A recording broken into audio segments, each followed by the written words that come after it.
Side of this war who is a fringe minority that hates this country and our founding ideals, who believe that your identity is based on your genetics, your race, your gender, your sexuality, who believe that we have to stop burning carbon in the United States and abandon our modern way of life, even as we shift those same carbon emissions to places like China, who believe that maybe we can use our military to protect somebody else's border halfway around the world, but we can't use it to protect our own borders, or that's xenophobic or that's bigoted.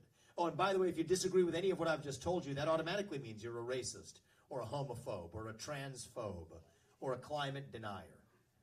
At a moment in our history where there's no greater damnation than to be called one of these things, which has created that culture of fear in our country. That's the other side of this war. And I call it a war because there's really no middle ground here. Either you believe in meritocracy or you believe in group quotas. You cannot have both. Either you believe in free speech or you believe in censorship. You can't have both. Either you believe in American exceptionalism or you believe in apologizing for who we are. You cannot have both. I think now we need a commander-in-chief more than ever who understands that we're in a war, that we're not working with a lot of time, that if my two sons graduate from high school, we're not going to have a country left, that the hour is late. We need a commander-in-chief who understands that. We need a commander-in-chief who can't be captured by the same special interests that got us to where we are. I'm an outsider. I've learned a lot this year. I'm not a politician, but it's been eye-opening. Every politician dances to the tune of their biggest donor. It's just a fact. Now, in my case, that biggest donor is me. I don't want to be somebody else's circus monkey. I don't want to be somebody else's pawn on a chessboard. I'd rather speak the truth and lose some election than to win by playing a political snakes and ladders game. So we need a commander-in-chief who can't be captured, who isn't bought and paid for. But now more than ever, we need a commander-in-chief to lead us to victory in this war who comes from the next generation. Somebody with fresh legs to reach and lead and inspire the new generation of Americans. Thomas Jefferson, he was 33 years old when he wrote the Declaration of Independence. See some of you sitting in a swivel chair. He invented the swivel chair while he was at it. It was invented by Thomas Jefferson, funny enough. That's the spirit we've lost. But I'll tell you what's going on with my generation now. We are lost. We are starved for direction and purpose and meaning and identity.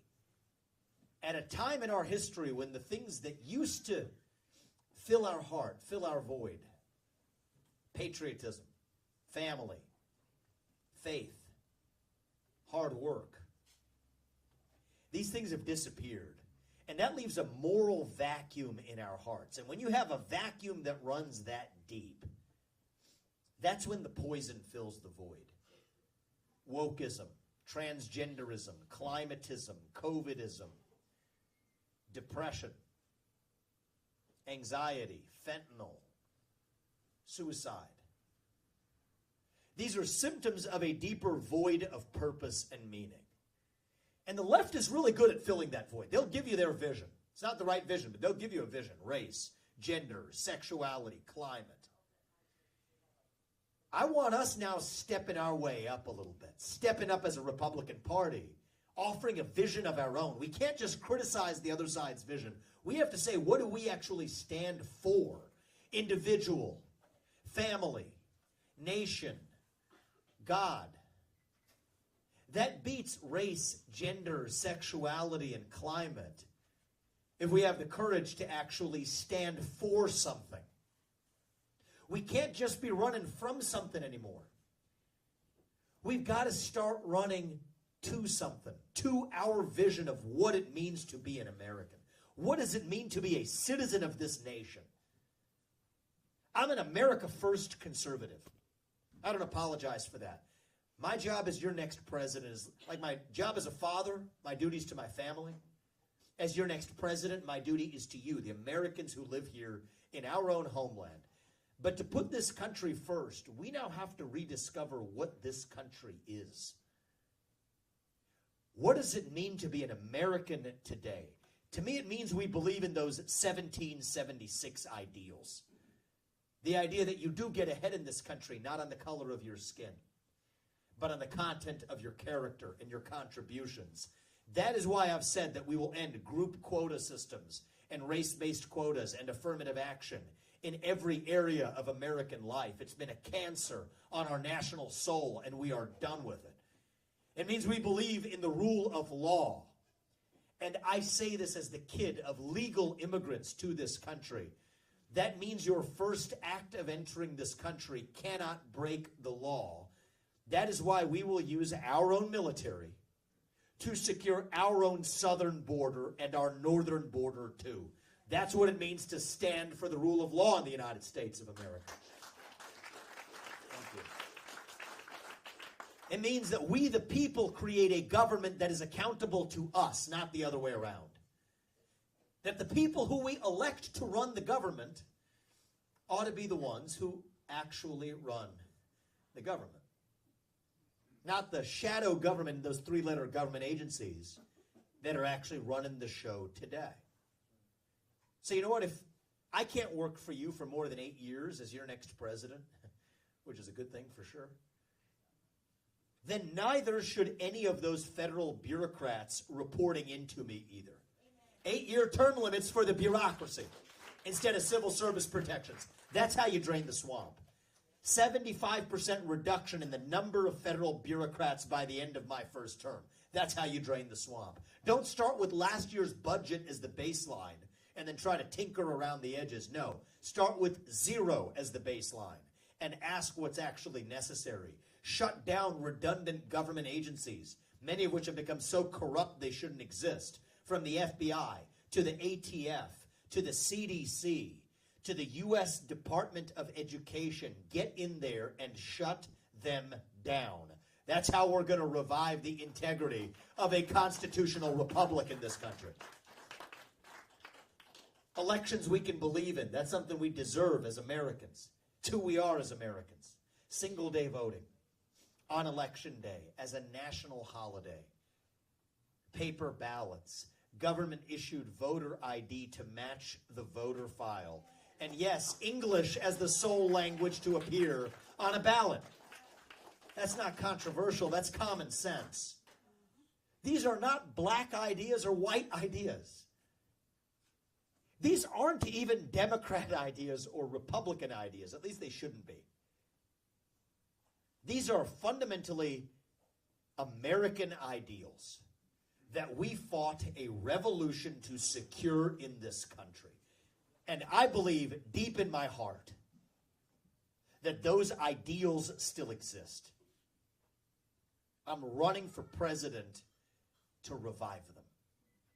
It's on the bottom of all of our coins, actually. I hear the cash register going off. That's good. Hey, you got any coin? No, it's good. I like you. It's like I was getting ready to make a point. I was like, this is on our coins. You got a coin back there?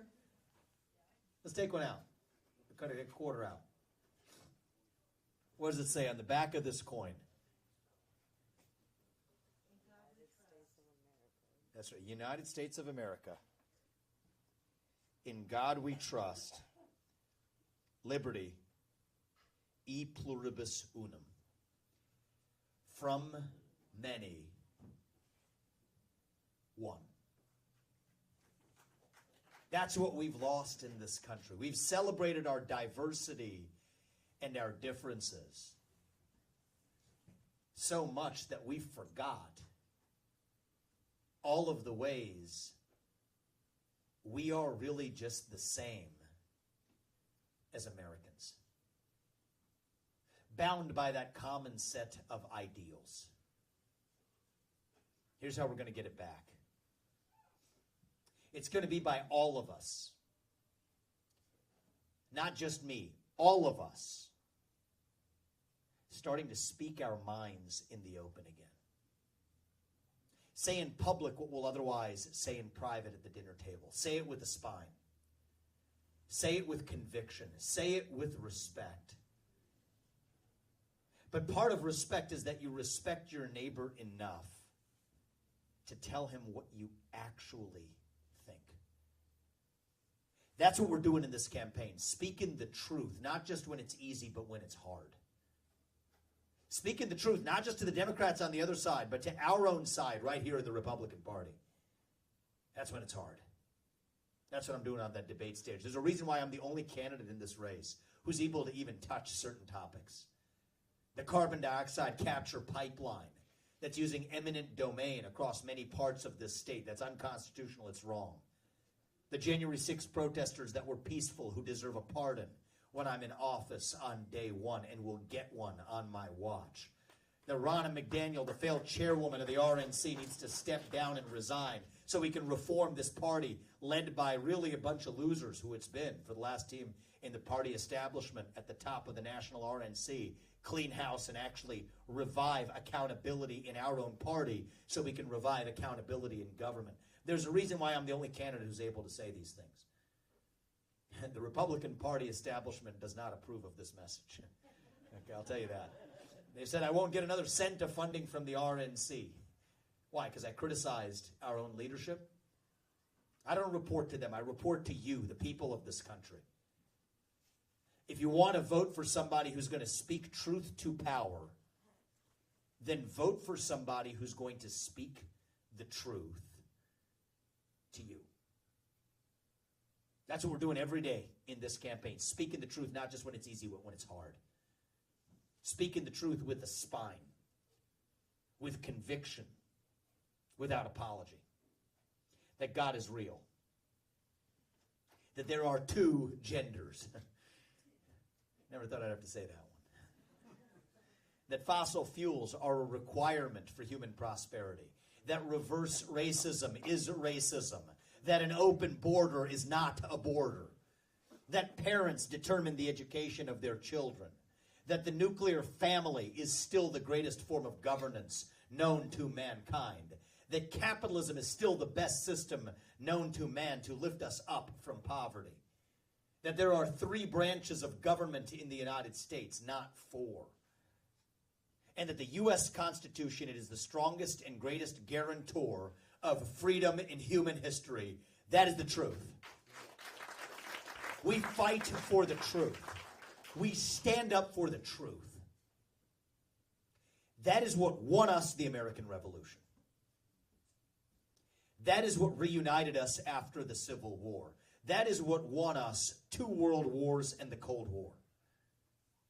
That is what still gives hope to the free world. And if we can revive that dream over group identity and victimhood and grievance, then nobody in the world, not a nation, not a corporation, not a virus, not China, is going to defeat us. That is what American exceptionalism is all about. That is what we are going to revive to save this great nation. Thank you for coming out today, guys. God bless you and your families. God bless our United States of America. I want to open this up. Let's have an open conversation. Don't give me the easy ones. Give me the hard ones. If I'm going to sit across the table from Xi Jinping and represent this country, you better be willing to sit across the table from you. What's that? That's amen. What's your name, man? You want to be a Secretary of State? You got more wisdom than the people we got there right now, I'll tell you that. So that's good. You're doing more valuable work here. So I'll tell you what he said is, don't give money to Ukraine. I like that. That's what we need from our citizens. We don't need questions. We need demands, actually, of our leaders. This isn't advancing our interests. Shipping $200 billion of our money to somebody else, protect somebody else's border, when we're not protecting our own border right here in the United States. We're driving Russia further into China's hands. To what end? So some Ukrainian kleptocrat can buy a bigger house? How come we don't have money for the veterans and disabled from the war? Yeah, or Social Security. Ukraine, It is. You know what? That's America last. I talk about America first. That's America last policy in a nutshell. Cut benefits for veterans. Talk about cutting Social Security benefits. That's where most of the Republican Party is. While we're shipping off money we don't have, $34 trillion in the hole we are here in our national debt, shipping hundreds of billions of dollars so some comedian in cargo pants can fleece us out of money so the Ukrainian kleptocrat lives a better lifestyle. That's exactly what's going on. That's right. So this is corruption. It's one of the most corrupt nations on planet Earth. It's not a democracy. On my watch, here's my foreign policy. Avoid World War III. That involves ending this war, pull Russia apart from its military alliance with China. Avoid World War III. Declare economic independence from communist China. And then protect our own homeland right here at home. Something we haven't done in a very long time. That's what's wrong in this country. It's going to stop on my watch. Go ahead. How can you stop raising the debt ceiling and the threatening of our Social Security checks, our benefits, our state parks, our national treasures? Every time they want to shut the government down, raise the debt ceiling. When our checkbooks are empty, we don't spend money, but the government just prints it out. How can you stop that? Well, one thing is we got to peg the dollar to commodities again. Gold, silver, nickel. That's what's got to backstop the dollar. Otherwise, the government can just print money from on high to make an excuse to do whatever it wants. And then we don't have real economic growth in this country. So that's one of the things that happens on my watch. Hey there. It's good to see you. We're doing it for their generation. Her generation has $200,000. She's about maybe 2 years old? Yeah, She's about 2? Well, her generation's about as old as my kid. My younger son's 17 months and my older one's about 3.5.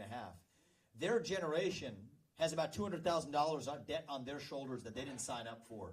That's our fault, not theirs. We owe it to them to make sure that we're not just burdening them. And when the interest payments on our national debt become the largest line item in our federal budget, then we're done. It's game over in quicksand.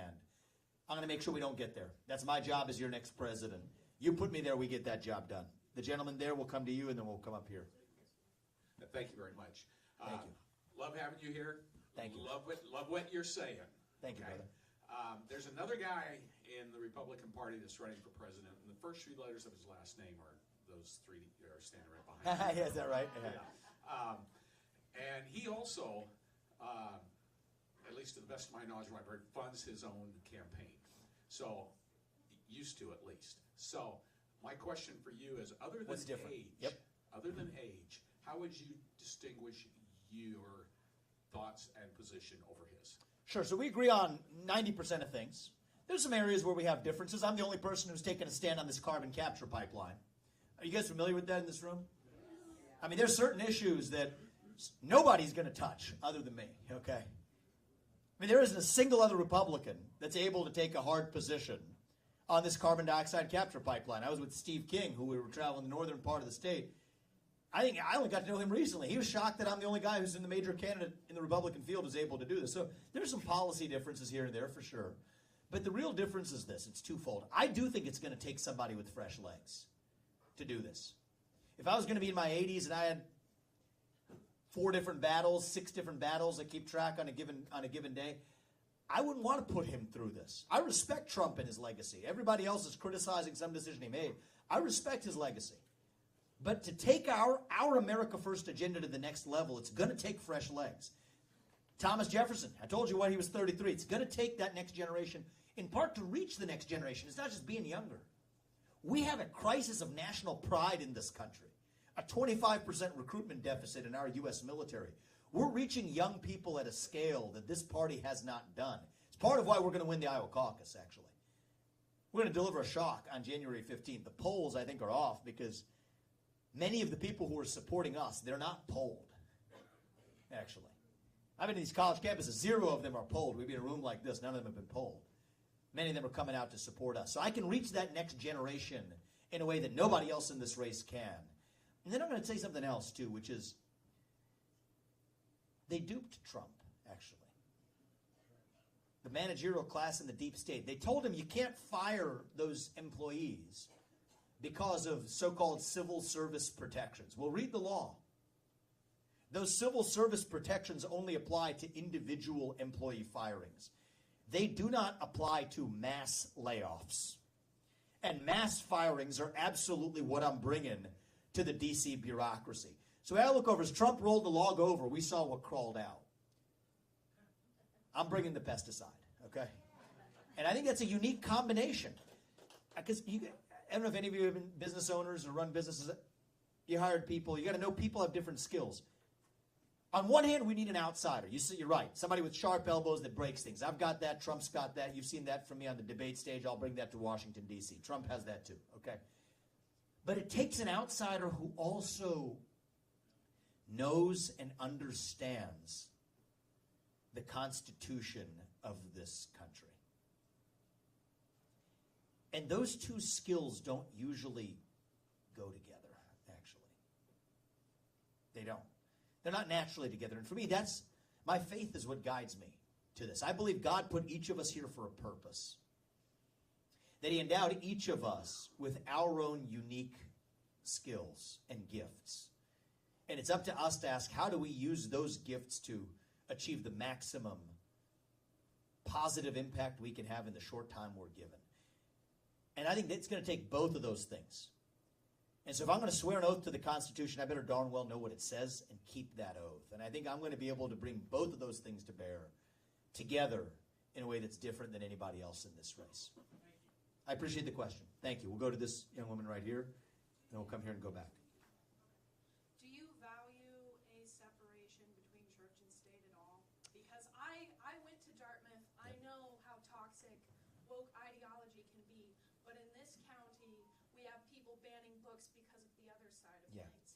Because they're Christian and they don't want other people believing other things. So is that something you value at all? I think point number 10 should be point number 1. Well, they're not in order of, I mean, I wanted to end with perhaps in some ways the most important to my job as your president, is that I swear an oath to the Constitution and keep it. So I'm a constitutional absolutist. I'm a First Amendment absolutist. The First Amendment says 3 important things. One is you have the right to speak your mind as long as I get to in return. The second is you have a right to practice your religion without the government getting in your way. And the third is that the government does not establish a religion. Those are what it says. Separation of church and state doesn't quite ever get mentioned, but the Establishment Clause says the government cannot establish a religion. I believe in defending the First Amendment and the Constitution to the very end. So I stand for the principle that, you know what, you can't establish a woke religion. I mean, that's a kind of religion that they're implementing, but the government shouldn't establish any religion. And you know who we're protecting from that in many ways? Is actually the church. You don't want the government involved in the work of a pastor, because then once its hand is in that pot, it's not going to find its way out. So that free exercise clause to freely practice your religion and the Establishment Clause, which says the government can't establish a religion, they work together. One requires the other, actually. Both of them require the other. So I hear your point. I'm a free speech absolutist. I don't believe in banning speech of any kind. You've seen this come up in the Republican Party's debates now, right? In college campuses. You bring up Dartmouth. I don't know if Dartmouth was one of the campuses, but Harvard and MIT, and you see this too, where they have vast anti-Semitic speech blowing up on campus.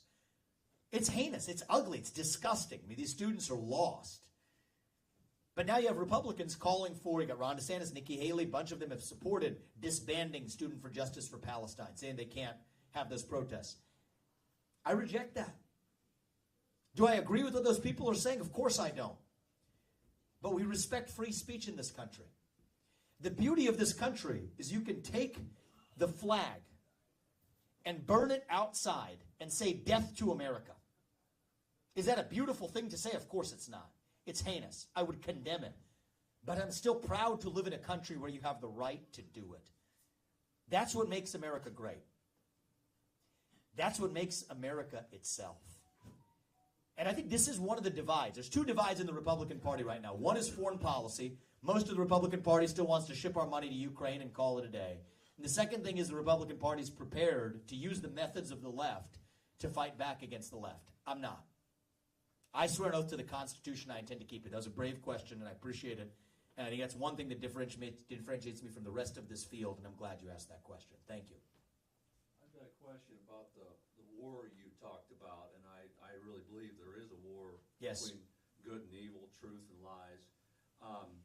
6 months ago, I'd never heard of you, and one of the questions that came out, and part of that war you talk about, the World Economic Forum. Yes. Some of the people questioned about, hey, what was his association with the World Economic Forum? Oh. Just ask you about that. Yeah, absolutely. I think actually, to the contrary, I was going to say this is one of the great threats to the sovereignty of the United States. I've written three books. 2 of them are about this topic. One is Woke Inc. That's my first book. My second book is called Capitalist Punishment. It's about the ESG movement. Okay. Now, I started the leading asset management firm to compete against BlackRock and State Street and Vanguard. It's a firm called Strive. I don't know if you know what ESG or what this, yeah. So they're using your money to vote for environmental and social agendas. I started a competing firm that said, we're going to offer the same kinds of funds, but not vote for environmental and social agendas. Vote for profit agendas that embrace actual true capitalism. So in many ways, I've been the biggest crusader against the World Economic Forum agenda in the United States. Now, they did something funny. A few years ago, just like they've done to Elon Musk and Peter Thiel and others, when you have successful people, they named me on a list of young global leaders with a bunch of other young billionaires or whatever. I declined it. I said, I don't want your award. In fact, I disagree with everything you stand for. Now, part of me thinks that's actually why they did it. Anyway, I said, remove me. They didn't want to, they said, oh, yeah, stalled it. When they didn't do it, I sued them. I'm the only major prominent person in the United States that sued the World Economic Forum, and we won in getting everything we wanted out of it. So that's the hard answer to that question. And I do think it is a serious threat to the sovereignty of this country. And we need to stop funding international institutions that are hostile to our own interests. The UN, the WHO, we should not be using our taxpayer money to fund institutions that are hostile to the sovereignty of the United States. I appreciate that question, man. Yeah, and I think you need a leader who actually can see that and understand that for what it is. And so I appreciate it. The woman in the back had a question right there. Yes. My question is the young kids in the military. Yes. We can't get people to want to join our military. I am a parent of 3 children. 100% of them have served our country. To continue to do that. I know part of that is pride. They're not taught pride. They're not taught the history. They're not taught any of that stuff in school. And so how do we get that back so that they are willing to risk their lives? Because to be honest with you, it's tough. It's tough when I have a kid over in Iraq being bombed. And I don't know if my child's dead or alive. But I've been doing this for years. I'm proud of my children. They're willing to sacrifice. But how do we make it so other people are willing to do that, you know? And how these young children are. We used to offer education. Well, we're going to give free education to everybody. Why in the heck is that incentive? You know, we have no incentive. We're funding all these contractors over there. They're Unbelievable. I am a nurse. I'm a retired nurse. I had a daughter in Afghanistan said, Mom, you need to come over here. As a contractor, they're paying cooks $110 tax-free a year. You could come over here and be a nurse. You know how much you can make and bank it all? What kind of gimmick is that at our taxpayers' expense? Contractors. We have cooks in the military. We train, you know, some of them to be cooks. Why are we not doing that? You know, we train our young men and women, and then we put them in harm's way, and then we use contractors that we pay ridiculous amounts. We don't pay our soldiers. They're risking their lives, that kind of money. It's called the military-industrial complex. But how do we correct it now? Well, We get people to want to join. So there's 2 things from the top and from the bottom, and I appreciate that. And you're proud of your kids, so you know what? I'm proud of your kids too. I'm proud of what they represent for this country. That's what we need to revive, is that sense of pride. We have that 25% recruitment deficit in our U.S. military. Many young people don't want to serve a country they're taught to hate. Many young people don't want to serve a country where they say, this is how you treat veterans on the back end. Why on earth would I want you to serve on the front end and risk your life? Why would I do that if this is how you're going to treat those veterans on the back end? So that changes on my watch. But it's going to change first by taking care of our veterans. All right, what do we do for our veterans? The VA system isn't taking care of them to the extent that we need it to. People have to drive 100 miles to get the nearest healthcare treatment. No, we should say that our veterans should be the ones that are actually able to get community-based medical care that's near them. We should treat the VA as an institution, like a company. The pay is determined of the CEO by the shareholders. Well, you know what? In the VA, you know, the pay should be determined by the people who run the show, by the veterans. Treat the veterans as the shareholders of the VA. We have to honor our veterans without actually deducting their veterans benefits against their Social Security or other benefits, as is happening today. So one of the areas is, how do we revive pride? Take better care of our veterans. The second thing is, we need to stop a military that's indoctrinating our own troops with a lot of anti-American ideologies. Young people don't want to serve in a military that's foisting that poison onto them. General Mark Milley, well, he'd rather not take criticism for the Iraq War, so he'll deflect that criticism from the left by saying systemic racism, white rage, whatever the left wants him to say, because the left used to criticize them for the Iraq War. So it was effectively a deal. We'll say what you want us to say as long as you shut up. And that's what happened. It's like a arranged marriage between the new left that's become pro-war. The left used to be the ones fighting against pointless wars like in Iraq, not anymore. And so the number one way we also honor our veterans and those who serve in our military right now is to say that if you're going to serve, we will tell you, my obligation as your commander-in-chief is, if we are going to, God forbid, put you in harm's way, it is at least going to be to protect the interests of the United States of America. Okay, use our military to protect our own borders. There's some risk in that, yes, there is. But at least we know that it's to protect our own country. Something that we're badly missing today. Okay, that's something we got to know. At least we got to know that if we're young men and women in uniform are taking those risks, they're doing it to advance their fellow citizens here, not to prop up some corrupt kleptocracy in a country like Ukraine. And so that's, I think, the best way we can honor our veterans. Stop indoctrinating our own military with poisonous ideologies. End the U.S. Department of Education in this country that's telling local schools they don't get that money unless they get those toxic racial and gender ideologies. Young people don't want to serve a country they're taught to hate. Take better care of our veterans. And as Commander-in-Chief, and I'll do this one for you, clear house at the Pentagon. There's a sickness at the top in the Pentagon. The old neocon establishment, the military-industrial complex. You got people serving as a U.S. ambassador to the UN, then starting a military contracting firm to make money off of it. That's wrong. I don't care if it's Hillary Clinton or Joe Biden or Nikki Haley, frankly, or anybody else. I'll call it out equally 360 degrees. It is corrupt. And you have people who are serving our own country. We should not have people in the government military-industrial complex making money off of sending other people, sending our sons and daughters to die so they can buy a bigger house. I reject that. That will end on my watch, and that way we can look our kids in the eye and tell them they're actually serving this country, not somebody else's corrupt interests. Thank you. I appreciate that and your family's sacrifice. Thank you. We'll come right up here. I'll give this to you. Can I let this young lady, because Yeah. she came from Berlin and she gets to school. Yes. So in government, I'm taking a government class. They're talking about like our rights and amendments. What would you do in order to like protect those rights and amendments of ours? Sure. Thank you.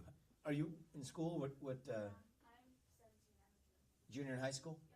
Good for you. Thank you for being here. I appreciate that. We're doing this for your generation. I think that a fact I'll share with you actually relates to the last question.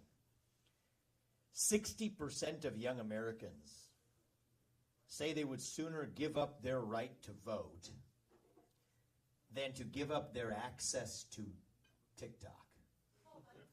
Actually, I'm not making this up. It's abysmal. I think that every high school senior who graduates from high school should have to pass the same civics test that every immigrant has to pass in order to become a voting citizen of this country. That's not too much to ask. What's that? You took government classes, exactly. And you had to learn it. Well, we want to pass that on to your generation. And I'm proud of you. She's asking a good question here, a 17-year-old who came. So how are we going to protect that? First of all, you got to know something about the country to value that country. Right? And we become a nation of sheep, and a nation of sheep breeds a government of wolves. The good news is the Constitution already has something in there worked in there. The First Amendment says you get to speak your mind, even if you criticize the government. The Second Amendment, it's the one amendment that protects all of the other ones, that says you have the right to bear arms. It's designed to put the government back in its place to prevent tyranny. So it's contained in the document of that Constitution. What we need are leaders who understand it, swear an oath to it, and keep it. That's what we're actually missing today. I think many people who swear an oath to the Constitution, they quite literally haven't read it. I think that's just where we are right now as a country. And so part of this is you need a president who is going to stand for our policies, yes. But you also need a president who's going to revive our national character. Answer who we are. That's what Reagan said when he left office in January of 1989 in his farewell speech. Of all the things Reagan could have said that he was proud of, bringing us to the near end of the Cold War. Ending stagflation, growing the economy. The one thing he said was he was proud of reviving a national character that we lacked when he took office in 1981. I want to tell you a lot of things when we leave office in January 2033 of what we did. I want to tell you we shut down the deep state, that we declared independence from communist China, that we stayed out of World War III, that we grew this economy. I want to tell you all those things. But the most important thing I want to tell you when we leave office in January of 2033, after 2 terms, is that our 2 sons and their generation. Are these your siblings or your? You all in your generation. That you are once again proud to be citizens of this nation. You got to know something about a country to have skin in the game, and you got to have people in charge who know something about the Constitution in order to keep their oath to it. What's your name? Sabri. I'm proud of you for being here. Tell your teachers I'm proud of them for creating an engaged citizen like you too, and we're doing this for your generation. And so you leave it to us. We're going to do our part, and I'm going to expect you to do yours as well. Thank you. I appreciate that. I'll give you one. The carbon credits that are basically the cause of the pipeline and then wanting to use eminent domain, what will you do to stop those carbon credits? I know you need Congress, but to stop those, especially if they're going to companies like China. So anybody, you guys have familiarity with this issue, this carbon capture pipeline? You know what we're talking about? So they're building this carbon dioxide capture pipeline across the state using federal subsidies in the name of this climate change agenda, saying they're going to capture carbon dioxide out of an ethanol plant, use eminent domain to build a pipeline across the land of farmers who don't want it built across their farmland. Eminent domain, that means they have no choice in the matter, not even in setting the price. When those pipelines in places like Mississippi have ruptured, sending people to the hospital and otherwise, also the federal government sends these subsidies from on high. So I would repeal those subsidies, but more importantly, what I've said is as U.S. president, if I swear an oath to the Constitution, that was the last question, that use of eminent domain is unconstitutional.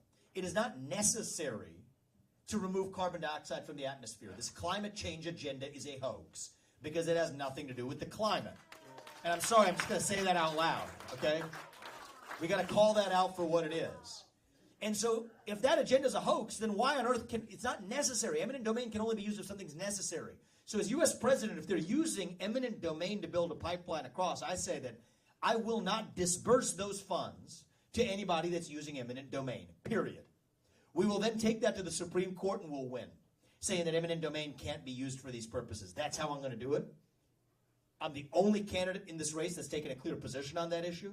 It's taken any position on that issue. And I think it says a lot, to answer your question earlier, right? You get to be an outsider once. I'm the outsider in this race. And maybe 8 years from now, the establishment stench will have rubbed off on me, and it's time for me to get the heck out of there. Get me out when that happens, okay? But I got fresh legs this time, and we're going to get in there and keep things fresh. Thank you very much. We'll give you the final word, sir. What's your stance on infrastructure, one? Yep. And second, censorship of social media? Yeah, so infrastructure is the easier, actually both are questions that need to be answered. Infrastructure and censorship, okay. Part of the reason people are going to places like China is we've made construction, manufacturing, etc. so much more difficult in the United States because of things like the climate change agenda. Right, we're measuring carbon emissions here. You don't have to do that in China. So I think we need to be able to bring back actual competitive landscape to the United States of America. We don't have that today. That's something that I can easily do because most of this comes through unconstitutional regulations in the Department of Interior and the EPA that Congress never actually passed. That's ugly. But the good news is that means the president can reverse that. So yes, bringing a lot of that infrastructure investment back to the United States without effectively making it that much more difficult because of all the burdens that we create through the regulatory state, that ends on my watch. That's the easy one. Censorship of social media. I want to tell you why they'll tell you this is tough. Because these are private companies, they will say, that are free to decide what does and doesn't show up on their website. Well, not so fast. What's really happening is this isn't big tech censorship. Don't call it that. This is government tech censorship. That's what it is. The government is forcing companies to censor speech through the back door that government could not itself censor through the front door under the Constitution. That's really what's going on. Hey, it's just, we've got president in, 2048 right here, maybe. Maybe a little longer than that.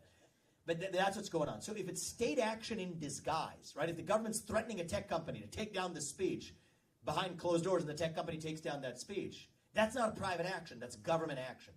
If the government has a special blanket of immunity, that's what Section 230 is, that says that those companies can't be sued under state law for violating state laws, that's government action. So I actually wrote the first piece on this, first major piece on this in early 2021. Actually, after the Jan 6 events, I wrote a piece arguing that this kind of government tech censorship was unconstitutional. That's now been used in legal arguments they've made across this country, and we've actually begun starting to win those cases, so I'm proud of that. But I think it's going to take a president who understands it's not 1980 anymore. It's not just government. Big government is the threat. It's a new hybrid of big government and big business that together can do what neither one can on its own. That's the woke industrial complex, actually, as I call it. And it's going to take a president who understands that deeply to catch up to where what the left has done is what the government couldn't do through the front door, they're getting done through the back door. Not so fast. That ends on my watch. So any government actor or bureaucrat who has threatened a private company to do something that the government couldn't do directly, we're going to publish it. And that's illegal behavior. We're then going to hold them accountable under the law. That's how we fix that problem, and that's how we stand for that First Amendment, including the indirect threats to the First Amendment as well. That make sense to you? Good, thank you. That makes sense to you earlier. You asked the question about free speech. Good. There was a story, I'll just say one more thing because you asked a question about book banning. It reminded me of this. I don't usually get into this in campaign speech. It's a little bit technical here, but this is good. So there's an old case, actually. It's called Bantam Books. And there was a guy who wanted to sell a book, and a local prosecutor, I think it was in Pennsylvania, didn't want him selling that book. And so the prosecutor said, stop selling the book. The guy says, screw you, I'm going to keep selling the book. But then the prosecutor said, no, I got some dirt on you, and I'm going to bring this case on an unrelated matter unless you stop selling that book. So the bookstore owner said, okay, fine, I'll stop selling the book. So a customer comes in and says, I want to buy that book. Bookstore owner says, I don't have it. So the customer then sues. And they take it all the way to the Supreme Court. The Supreme Court says that wasn't the action of a private company. That was the action of the government because it was the threat of a prosecutor. That's exactly what's happening with tech companies today. That's exactly what's happening.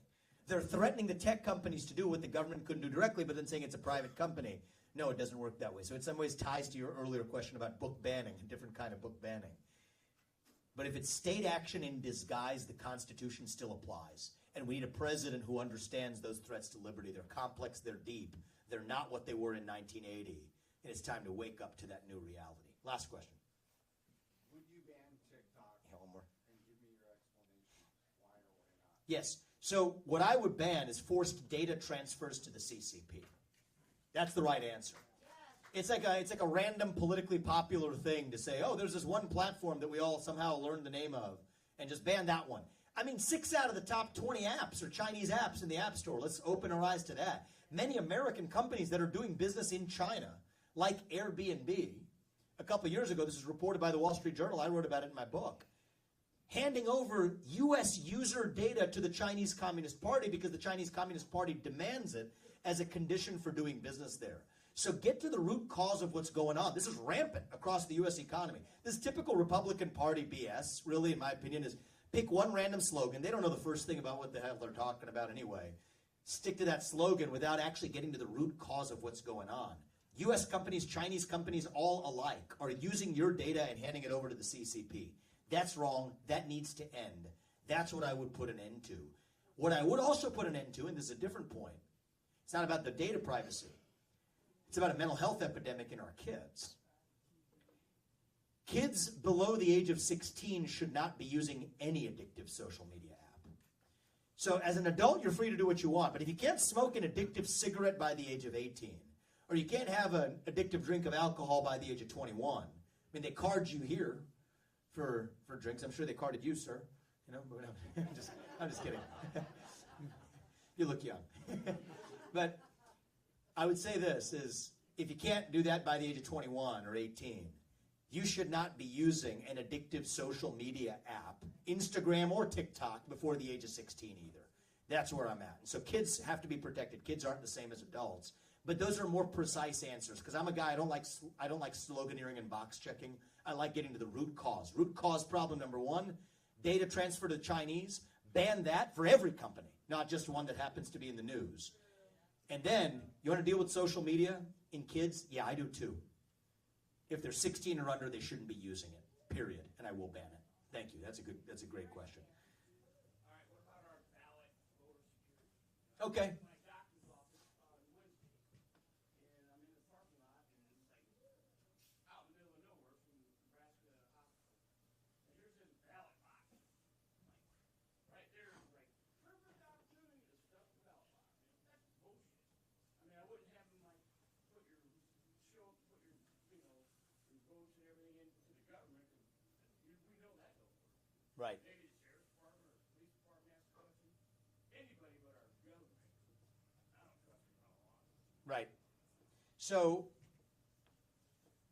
we're a nation built on skepticism of the government. That's good.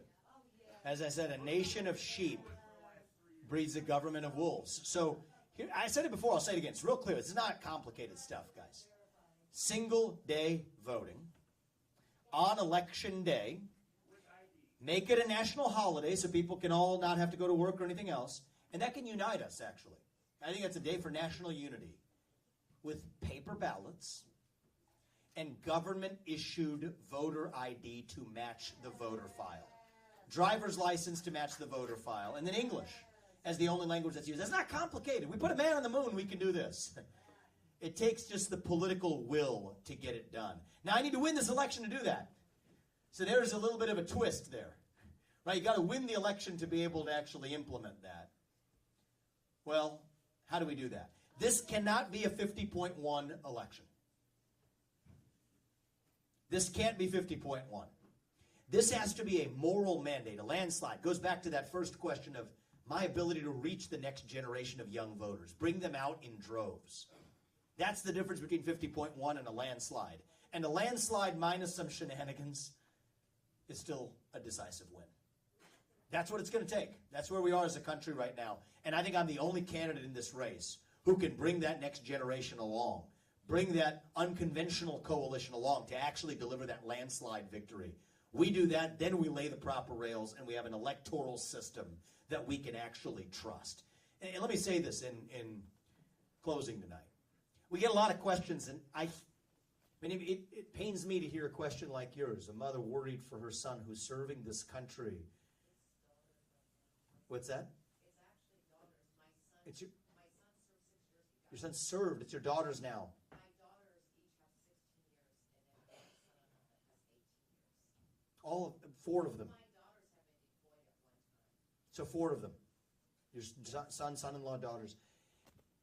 I mean, my heart hurts when I hear that, but it's also filled with hope for the country that we have the next generation of young Americans who are still making those sacrifices. We don't have to be this nation in decline. We don't have to be ancient Rome. I think the truth is, as a nation right now, we're really just a little young, actually. Going through our own version of adolescence. Figuring out who we're going to be when we grow up. And when you view it that way, it makes sense again, actually. You go through that adolescence, you go through that identity crisis. You lose your way a little bit. You do some stupid things, right? Most of us probably did. I did. But we are stronger for it when we get to our adulthood on the other side. So no, I don't think we have to be that nation in decline. I think we can still be a nation in our ascent. Maybe even the early stages of our ascent. Maybe we're not even yet at base camp. On our way, yes, still to that shining city on a hill, that country where we will look our kids in the eye and mean it when we tell them that the United States of America is the nation on earth where no matter who you are or where your parents came from or what your skin color is or how long your last name is in some of our cases, that you will get ahead in this country with your own hard work, your own commitment, your own dedication. And that you know what? You are free to speak your mind at every step of the way. That is the American dream. God bless you. That is what we're running to. God bless America, and with your help, on January 15th, got about 30 days between now and then. Be a precinct captain. Join us in whatever way you can. You all do your part. I promise you, Apurva and I and our family, we're going to do ours to make sure that our country's best days are actually still ahead of us. Thank you.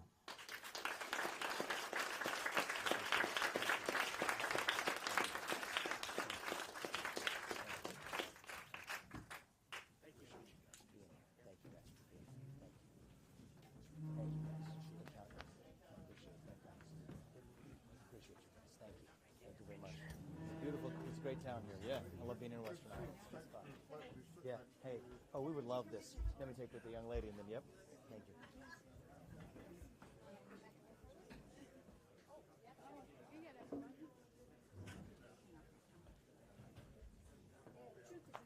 Thank you. I appreciate that, man. Thank you guys for coming out. Hey, if you turn 18 before next November, you can vote in the caucus. You know that. Oh, good. Can you give us some ideas on? You talk to our team on how we can bring other high school seniors out. We're thinking about that, on how to reach people like you. Yeah. Jay, maybe a high school senior could give us some advice on the question we were talking about. She might have some advice on how we can reach high school seniors. Yeah, what do you think? Thank you. Thank you. What's your name? Murray.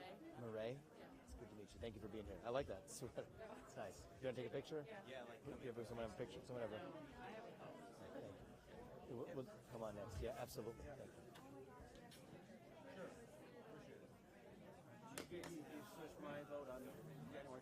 Thank you, man. I appreciate that. We're doing it for our country. Thank you, man. Spread the message. Oh, you're mayor? He used to be. Oh, you really? Of this town of Missouri Valley? It's going to take every presidents to mayors to legislators to parents. It's going to be all of us doing our part. Thank you. I appreciate it, Mr. Mayor. Good to see you.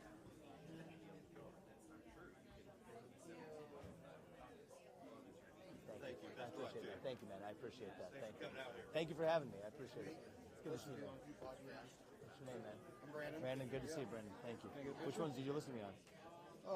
Let's see, what was Sean Ryan? Oh, good. He's a good dude. Yeah. Yeah, I like what you're saying. I appreciate that. It means a lot to me. Hey, it's good to see you. Good to see you.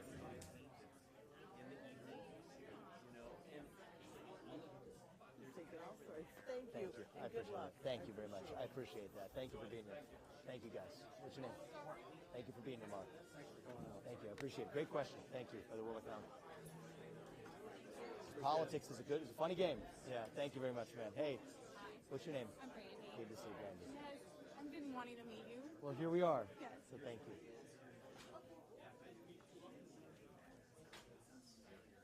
Thank you. Thank you. Thank you. I appreciate it. Now, what's your name? Aaron. Thank you. Spread the message, guys. Hey, sir.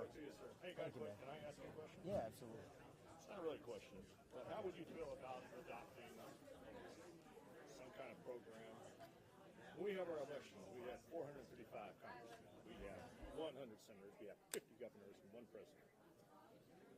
Sometimes I see on both sides of the coin, when people do interviews, they don't understand the Constitution at all. They don't. So what would be a problem with taking newly elected officials from the time they get elected in, let's say, November 7th, to the time they have to put up their hand and put their hand on the Bible, to take a constitutional I love that. course, take a constitutional course. I would on hope. exactly what the First I love that. Amendment I stands. love that. I would hope the people we elect hold themselves to that standard. I can't speak for others. I live for this. Well, the thing is, And that is what we have. It's what we the need. thing is, I see so many people get elected, and then they sit there and make. I That's don't right. care. Hope the cameras are not watching me, but Yeah. they shoot off their mouth, and they have no clue what the They've done the first Constitution's clue. about. They don't have the first clue. Constitution talks about the First Amendment being freedom of speech, but That's it right. also freedom of press. That's right. That's right. I mean, Freedom of there's a press, multiple- freedom of speech, freedom of association, Exactly. establishment, and free exercise of religion. Right. Yes. Thank you. Yes, we would love that. Thank you, sir. I love that. In my case, at least vote for somebody who understands the Constitution before Well, swearing an oath yeah, to it. and And we can think about a way we do that for everybody else. education gets you. I don't need I love that. I love your I'd love the picture, but just your autograph would be great. And Thank when you. What's we your elect name? Robin. Robin, thank you. Robann. I'll write it for you. When we elect you, will you come back and have pizza with us here? We would love that. I That'd be would my love honor. it too. Thank you, Robin. sir. Thank I you for appreciate it. coming. Spread You've the really message. educated me. Thank you. Thank you. If you spread the message in this community, I I'd be will. grateful for We're you. going to do a photo right here. Oh, right here? Oh, thank you, the man. truth behind I us. appreciate that, man. Thank you. Hopefully I addressed Really your good meeting you. hopefully I addressed No, your it's fine. question. Thank you. Thank you. Thank you. Thank you. I appreciate that. Thank you. Hey, how you doing? Good to meet you. What's your name? Kayla. Kayla. Thank you so Thank you. I appreciate that. Thank you very much. I appreciate you. Thank you very much. Hey, good to meet you, man. What's your name? Dolan. Good to see you. Jay, what's that? Jay Straight. Good to see you guys. Jay, good to see you guys. How old are you guys? 17. All right. Are you coming to caucus? Yep. Did you know you can vote? Yep. You didn't know that? Yep. All right. Good. I'm glad. Thank you. Sign up with us, and if you help other people in your age group come out, it's going to send a shock to the system. I appreciate that, guys. Thank you. I'm proud of you for being here, guys. Thank you. Thank you. That'd be awesome. How to caucus? Because I think it's a little intimidating. Hey, good to see you. Thank you. I love what I hear. I love what I hear. I appreciate that. And I man. work for the company that, is China. Yeah. They won't let us even take our phones or laptops in China. Yeah, That's how much and that they makes cost. sense. That makes sense. Oh, and I learned that from my first business where I had actually done business in China. We got the hell out. Yeah. For that, we see how that is. They're still a strong but somewhat silent group of us.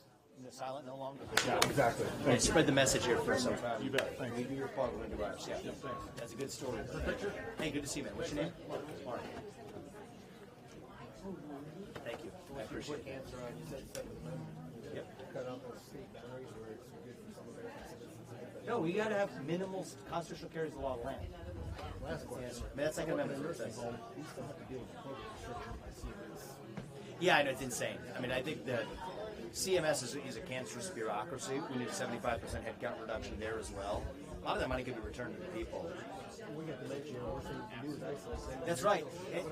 And more people are far worse off for that than they otherwise would be for the risk of COVID. My mom worked at a nursing home setting as well, so we're very familiar with that. Yeah, restore some sanity. That's what I would say. Thank you, guys. Appreciate it. Challenger, don't fold. Oh, we're not. We never fold. Yeah. I appreciate it. Back at you. Sure. Same thing. Hey, I love that. Yeah, that's good. Love that. Well said, man. I'm the next generation of voters. I'm proud to make you my first vote. Thank you, man. I appreciate That's awesome. it. What's your name? That's so cool. Cole. Good to see you. Good to see you. Thank you, brother. I appreciate that. I appreciate that. Thank you. Thank you. How old are you? I'm 18. 18. You know, on January 15th. Bring other people your age. I'm proud of you, man. Sign up with us. We're going to make this happen. Perfect. Thank you, brother. Thank you very much.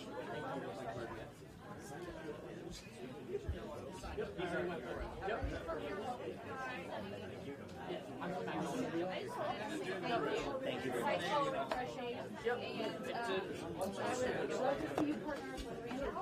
He's a good guy. He's a good dude. Yeah. I talk to him from time to time. And his father too. His father, Ron, as well, is an icon.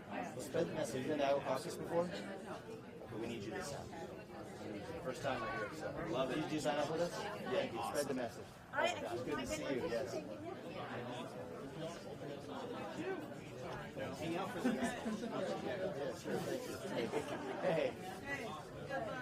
You're gonna not mandate electric cars. No, I'm going to eliminate the subsidies for electric cars, actually. It's part of the climate cult, is what I call it. Electric cars, windmills, solar funding, all that federal support is gone. The carbon capture pipeline along with it. Oh, well, thank you. All that pizza ranch. Good luck. Thank you, I appreciate it. With your help, we're going to do it. I think we can win this Iowa caucus. I think we're going to. We're going to shock the polls. Have you done it? Have you done it before? Do I have your support? Well, I would appreciate it. Okay? Spread the message. Thank you. Thank you. I appreciate it. Thank you. What's your name, man? I'm Brody. Brody, good to see you, man. How old are you? I'm 19. 19. Proud of you, man. New generation coming out. You got to come out, all right? Just joined the Marine. I'm proud of you, brother. Thank you.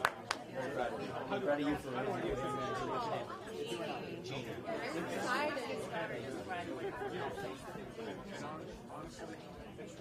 You hear some of that? Thank you. Spread the message. Come to the caucus. Sign up with us. You can sign up with us. Yeah, sign up here. Charles, you're the first time today. I appreciate it. Thank you.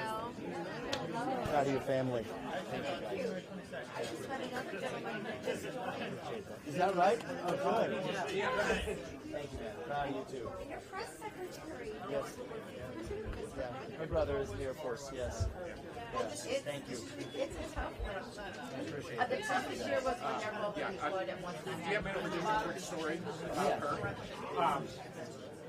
We're snowbirds. We were down in Florida. I was asleep in bed. She'd fallen asleep on the sofa.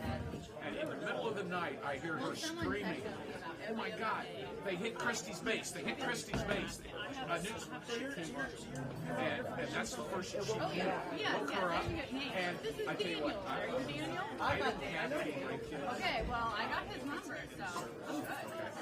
And at that moment and afterwards for the next few days, Yeah, we tried to see him with August, it that was canceled. I really gained an appreciation for what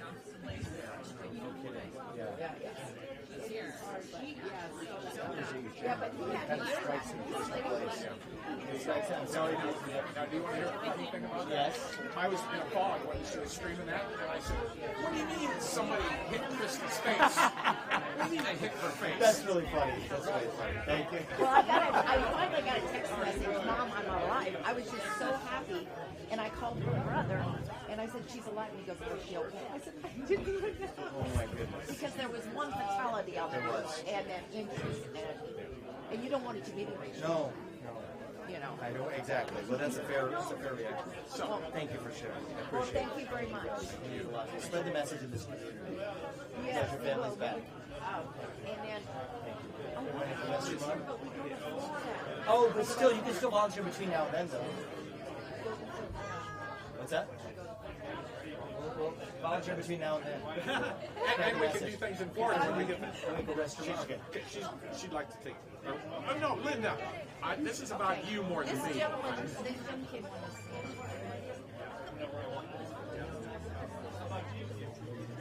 Thank you Thank you very very much. much. Thank you very much. I'll take a restaurant. And your brother.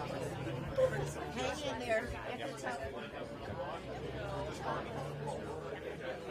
I appreciate that. Thank you. Oh, we love it here. We love it. Thank you.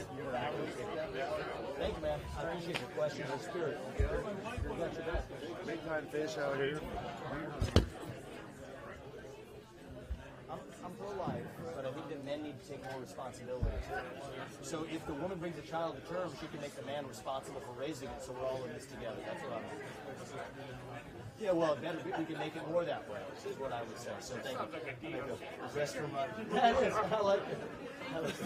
Thank you, I appreciate that. What's your name? Out and about, What's your name? Fran, I appreciate that. Thank you. We're not going to stop till we get this job done. We're swearing out to that Constitution and keep it. Hey, you know I appreciate what? that, sir. Here's the deal. Stay to your morals, your values, and beliefs, and this will take us far.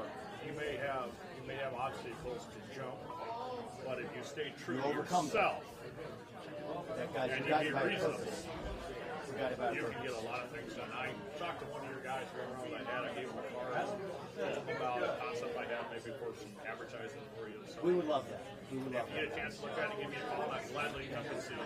You guys spread the message is all I ask. Thank you very Well, much. I this may appreciate get it. you coast to coast. Thank you. Thank you guys. I like that. Thank you very much.